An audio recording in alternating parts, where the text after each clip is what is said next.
বলছি স্যার মিটিংটা শুরু করো। আরে দাঁড়াও না স্যার আধ ঘন্টা ধরে বসাই, শুরু করো না। আরে ভাই একটু দাঁড়াও না, আমাদের মেম্বার সাহেব আসুক তারপরে শুরু করা যাবে। কখন আসবে বলো তো, আর কতক্ষণ থাকবো আমরা দাঁড়িয়ে? আবে মেম্বারে কোনো হুঁশই নেই, ও জানেই না যে আমরা বসে আছি। এই তোমরা উল্টা পাল্টা কথা বলিও না, নাহলে তো ঘরের লিস্ট আছে আমার হাতে, এটা কেটে দিবেন নাম তোমাদের। মেম্বারের কাছ থেকে কিছু পাবো এরকম কোনো আশাই নেই, ও বেকার মেম্বার, কোনো কাজের না। এই তোমরা চুপ থাকো, ওই যে মেম্বার আসছে। মশা খাই রক্ত, আমরা আমরা নেতার নেতার ভক্ত, গোটা রাস্তায় গর্ত, আমরা নেতার ভক্ত, ভক্ত, আমাদের নেতার চরিত্র ফুলের ফুলের মতো মতো পবিত্র। পবিত্র। নেতা দা, জিন্দাবাদ, মেম্বারের বহু কালো, আমাদের নেতা ভালো। এই যে আমাদের মেম্বার।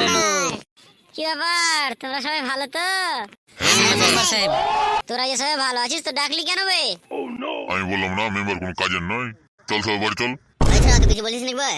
ও বলছিলাম আমরা ডাকিনি, ওই স্যার গুলো ডেকেছে। কে তোরা বে? স্যার আমরা সরকারের লোক। সরকার? কোন সরকার বে? আরে স্যার আপনি আমাকে চিনতে পারছেন না? কালকে আপনার অফিসে দেখা করলাম না ঘরের ব্যাপারে। ও আচ্ছা, তোদের ঘর লাগবে? না স্যার, আমরা ঘর দেওয়ার জন্য এসেছি। তাহলে আমার বাড়ির পাশে দুটো রুম দিয়ে দিবি, আর বাড়িটা আমার প্লাস্টার করে দিস তো। এরা তো ঘর দিয়ে দিচ্ছে বে, অফিসার নয় নাকি বে? হ্যাঁ বে, আমার মনে হচ্ছে এরা মিস্ত্রি আছে। কাজের কথা বল, তাহলে কাজের কথা বল। বলছি মিস্ত্রি দা, আমরা কাজে লেবার হিসাবে। আরে ভাই ফেঁসে গেলাম তোদের কাছে এসে রে। স্যার আমরা অফিসার, গ্রামবাসীদের 50টা ঘর এসছে তাই দিতে এসেছি। হবে চিন্টু, এরা ঘর দিয়ে দিচ্ছে বে। আসলেই তো হে, আমাদেরও নিতে হবে। ও আচ্ছা, ঘরের কথা বলছো? হ্যাঁ হ্যাঁ হ্যাঁ স্যার, আপনাকে লিস্ট দিয়েছিলাম না, ওই লিস্টটার। হ্যাঁ আমি লিস্টটা দেখেছি, কিন্তু ওদের একজনকে ঘর দেওয়া যাবে না।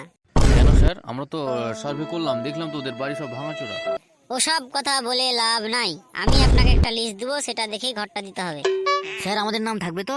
না থাকবে না। লিস্টের প্রথমে দেখবেন আছে আমার এই পার্সের ছেলেটা চিন্টুর, ওর থাকার জন্য কোনো ঘর নেই। মেম্বারদার জয় হোক। কেন মেম্বার তো আমার বাড়ি নেই, অত দুতলা বাড়ি। এত কোনো মিছা কথা বলছো তুমি? এই ছোড়া চুপ থাক। 2 নম্বরে নাম থাকবে আমার বিশিষ্ট বন্ধু ফেলু। আমার বন্ধু মেম্বারের জয় হোক। মেম্বার এটা কি করছো তুমি? ওদের 3 তলা বাড়ি আছে ওর। আরে 3 তলা বাড়ি ওর নয় রে, ওর বউয়ের। মেম্বার তুমিও নয়, তোমার বহু, তো তুমি কেন বলছো তো? দাদা ওই ছোড়াকে একটা দেড় হবে, ভালোই ফটফট করছে। মোটো যাওয়ার সময় দেখা করি আমার সাথে। 3 নম্বরে নাম থাকবে আমার ডান পাশের বডিগার্ডের, কারণ ও সব সময় আমার বউয়ের পাশে পাশে ঘুরে। দেখে থাকবেন, নাহলে কখন উড় জেলে পালিয়ে যাবে তোমার বউকে। কি বলছিস নাকি ভাই? তোরও তো নজর খুব ভালো, জানি না আমরা। মেম্বারদা তুমি খালি একবার অর্ডার দাও, চাঁড়িয়ে যা সুতি জ্বালাতো সবটিকে। গায়ে হাত লেগে দেয়। এই দাদা সব কথা বলিস না, লিস্টটা বলেন মেম্বার সাহেব। 4 নম্বরে নাম থাকবে আমার মোটু বন্ধু শহীদুল্লাহ। 5 নম্বরে থাকবে রাজিবুল হক। 6 নম্বরে নাম থাকবে মাকসুদুর রহমান। 7 নম্বরে থাকবে মাহফুজুর রহমান। 8 নম্বরে তোমরা যদি ঘর নেবে তো আমাদের ডেকেছো কেন?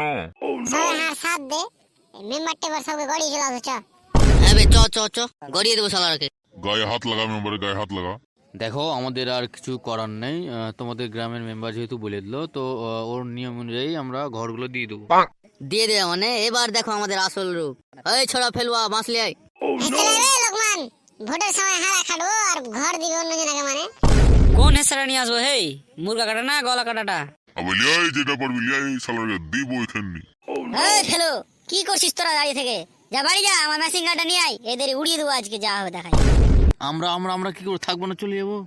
চল যাবে মানে, তোদের জন্য এগুলো হলো, তোরাকে বাঁধবো পোলে। দাদা এরা তো ঝগড়া করতে লেগে গেল জি, কি করা যাবে? আরে এটা আমার বাম হাতের খেলা, এ কত এলো গেল, এদেরকে আমি এমনি বুঝিয়ে দেবো, সমস্যা নেই। প্ল্যানটা শোন, একজনকে যদি একটা ঘর দিয়ে দিই না, তাহলে 2-3 আর ক্যাঁকা করবে না, বুঝতে পারলি? নিয়ে নেবে হেসেটা বে। দেখেন মেম্বার সাহেব, ঘর দিলেন দিলেন ভালোই ভালো, আর না হয় আপনার লুঙ্গি খুলে ছেড়ে দেবো আমি। এই সব মাথা ঠান্ডা কর, সবাই বাড়ি গিয়ে ঘুমা, কালকে সবাই একে একে আমার সাথে দেখা করিস। এতক্ষণে এবার দাদা আসল খেলাটা খেললো, বুঝতে পারলি?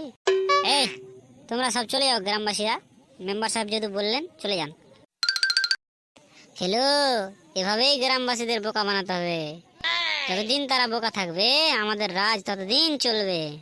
ঠিক বলেছো মেম্বারদা, ঠিক ঠিক। স্যার তাহলে আপনার লিস্টটাই আমরা ফাইনাল করে দেবো। হ্যাঁ বে, এতক্ষণ থেকে তাহলে কি করলাম? বলছিলাম আমাদের চা খাওয়াটা, তোমাদের চা খেলাম যে গো। আরে চিন্টু ওটা বুঝবি না তুই, ঠিক আছে আমার বাড়িতে দেখা করিও আপনারা।